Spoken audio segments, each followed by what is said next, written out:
Il est 3 heures du matin. Vous avez soif. Vous marchez dans le couloir, confiant, serein, tel un ninja dans la nuit. Vous pensez maîtriser votre environnement. Soudain, crac, un bruit sec, une douleur qui remonte jusqu'à vos ancêtres. Vous venez de rencontrer le pied de la table basse avec votre petit orteil. Bienvenue sur Homo Absurdus, la chaîne qui se demande pourquoi l'évolution nous a laissé un détecteur de meubles aussi fragile au bout du pied. Regardez votre pied. Le gros orteil, c'est le patron. C'est lui qui gère l'équilibre, la propulsion, la marche. C'est le capitaine de l'équipe, costaud et fiable. À côté, vous avez les 3 autres, les lieutenants. Ils font le boulot, ils aident, ils sont là. Et tout au bout, il y a lui, le petit dernier. Il ne touche même pas toujours le sol. Il sert à rien. C'est comme ce collègue de travail qui est toujours là à la machine à café, mais qui ne bosse jamais. Si on l'enlevait, ça ne changerait rien à votre façon de marcher. Par contre, ça changerait tout à votre façon de pleurer en pleine nuit dans le salon. Le problème, ce n'est pas qu'il est petit, c'est qu'il est équipé d'un radar ultra sophistiqué pour repérer les objets durs. C'est une tête chercheuse de coins de meubles. Vous pouvez traverser une pièce vide de 50 mètres carrés. S'il y a un seul pied de chaise oublié au milieu, votre petit orteil va le trouver. C'est mathématique. On dirait qu'il y a un aimant. Le meuble ne bouge pas, c'est votre pied qui fait un écart inexplicable juste pour aller s'écraser contre le bois massif. C'est comme si votre orteil disait au cerveau « Hé, regarde, un truc super dur et pointu. Viens, on va voir si ça fait mal quand on tape dedans. » Il y a ce moment fascinant, le moment de l'impact. Vous entendez le choc, vous sentez que vous avez touché, mais la douleur n'est pas encore là.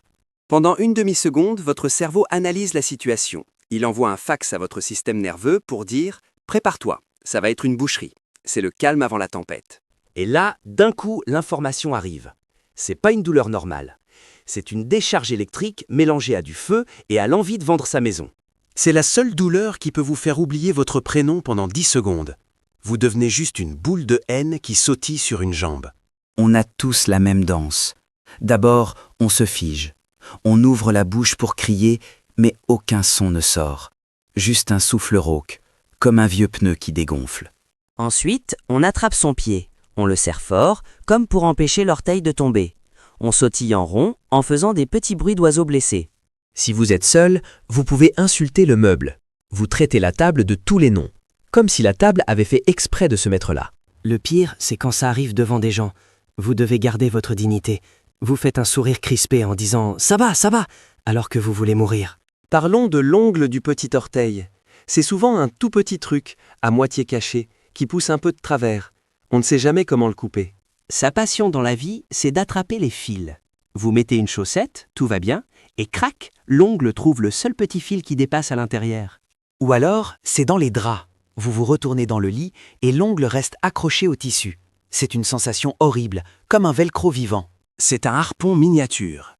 Il est là, tapi dans l'ombre, prêt à transformer l'action banale d'enfiler un collant ou une chaussette en mission commando à haut risque. Je suis persuadé que les meubles bougent quand on ne les regarde pas. C'est la seule explication logique. La table basse se décale de 3 cm vers la gauche. C'est un pacte secret entre les menuisiers et les orthopédistes. Ils ont conçu des angles droits parfaits à la hauteur exacte de notre petit orteil pour maximiser les dégâts. Pourquoi les pieds de lit sont-ils en métal ou en bois dur? Pourquoi pas en mousse? Parce qu'ils veulent nous voir souffrir? C'est du sadisme pur. On protège les coins de table pour les bébés. Mais dès qu'on grandit, on enlève les protections. Comme si devenir adulte, c'était accepter de se briser les orteils. Dans une chaussure, le petit orteil est le sacrifié. Il est écrasé contre le bord toute la journée. Il vit dans un studio trop petit, sans fenêtre. C'est lui qui prend les ampoules.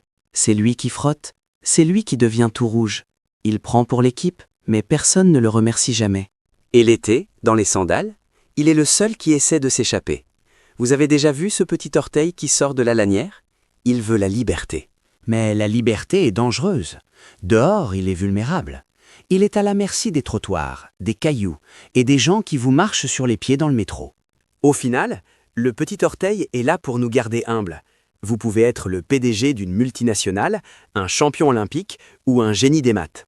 Si vous tapez votre petit orteil, vous redevenez instantanément un enfant de 4 ans qui veut sa maman.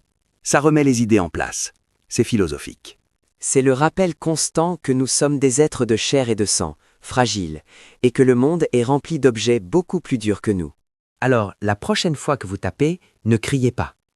Enfin si, criez. Mais dites-vous que c'est le prix à payer pour avoir des pieds. Et vous, quel est le meuble qui a agressé votre petit orteil récemment?